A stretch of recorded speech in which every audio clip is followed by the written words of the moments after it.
and the Country Mouse. There were two mice that were good friends and loved each other dearly. And though they lived so far apart, they saw each other yearly. The Country Mouse lived in a house, around him fields and trees. He loved to play outside or sit and rest in the cool breeze. The Town Mouse lived in an apartment building very tall. He liked to ride the elevator and run down the hall. One night, the Country Mouse dreamt of his good friend back in town. He thought, "I miss him so much, and I wish he was around. He tells good jokes and thinks of funny games for us to play. And when we talk, he always has a clever thing to say."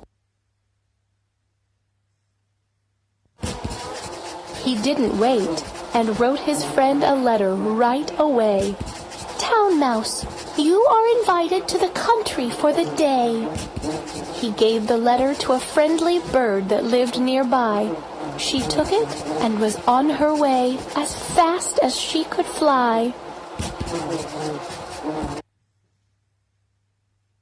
The next day, the kind bird came back, a letter in her beak. The Town Mouse was happy to say, "He'll visit you next week." The Country Mouse said, "Thank you, bird. You've brought such happy news. And now I must prepare my house. There is no time to lose."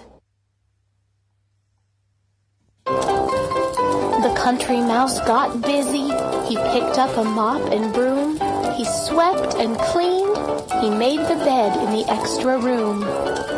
The Country Mouse then cooked a giant dinner for his guest, preparing all the things he knew the Town Mouse loved the best. The happy day arrived. The Town Mouse came around the bend, all dressed up nice with gifts and flowers for his country friend. "It's been so long, my friend. So nice to see you. You look fine." The two friends hugged. They laughed and joked. They had a lovely time.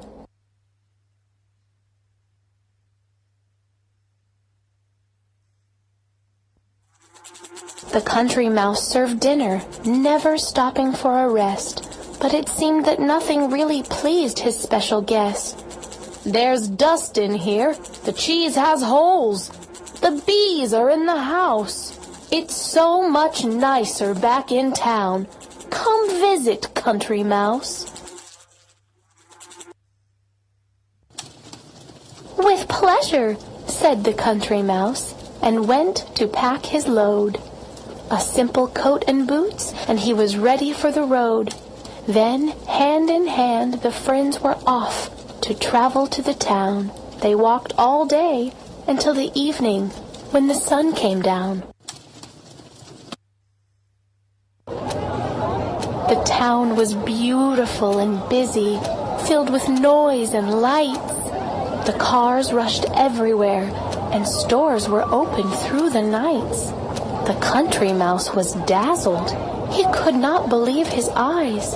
But when he reached his friend's apartment, great was his surprise.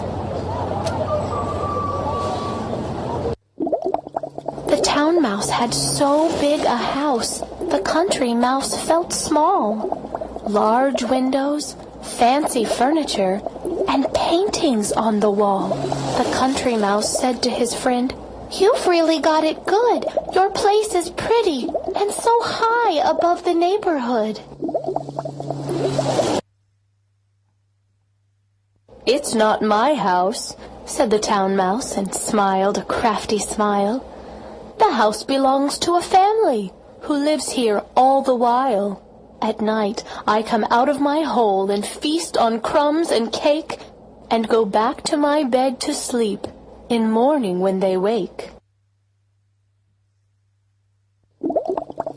"Come join me on the table, friend. It's full of things to eat," the Town Mouse said, and jumped up on the table with 2 feet. The Country Mouse climbed up and didn't know what to eat first. There were cakes and fruit and vegetables, so many he could burst. The town mouse raised a glass of wine and said, "I'll make a toast. Here's to friendship and good times. It's great to be your host." They both ate all that they could see, had bread and jam and jellies, and when they finished, they could hardly move their little bellies. Then suddenly the door opened. They startled at the noise. The family had come back home, 2 parents and 2 boys. They walked into the room and brought 2 furry friends along, 2 big brown dogs that looked both very scary and real strong. The dogs began to bark at once, for they could smell the mice.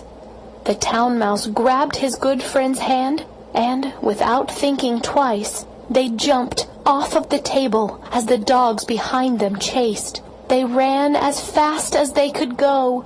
Into the hole they raced. The country mouse then told his friend, "I wouldn't trade with you.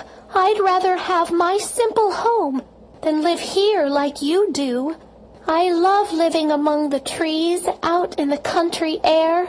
I may not have the finest food or paintings everywhere, but I am calm and happy, and to me my home is dear. You may enjoy your lovely home, but still you live in fear."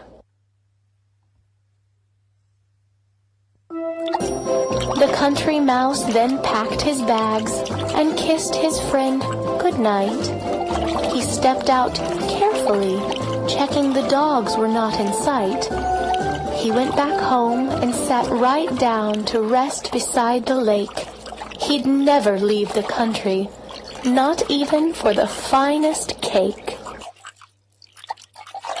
The end.